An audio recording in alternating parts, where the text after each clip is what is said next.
देशभर सुरू असलेली कुत्र्यांची समस्या आता दोन शेजाऱ्यांच्या भांडणाचं कारण बनली आहे। हातकणंगले तालुक्यातील खोतवाडी या ठिकाणी कुत्र्याच्या भुंकण्यावरून दोन कुटुंबांमध्ये थेट रक्तरंजित हल्ला झालाय। खोतवाडी येथे गौरोजी आणि जोशी हे कुटुंब एकमेकांच्या शेजारी राहतात। 24 सप्टेंबर रोजी कुत्रा भुंकण्याच्या कारणावरून त्यांच्यात मोठा वाद झाला, जो गावकऱ्यांनी मध्यस्थी करत मिटवला।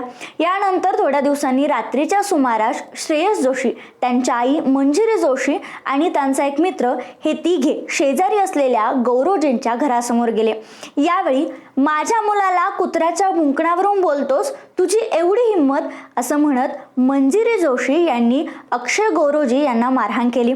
यानंतर श्रेयस आणि त्यांचा मित्र यांनी अचानक चाकू काढून अक्षयवर हल्ला केला। अक्षयला वाचवण्यासाठी त्यांचे वडील भरमा गौरोजी पुढे आले, त्यांच्यावरही हल्ला झाला।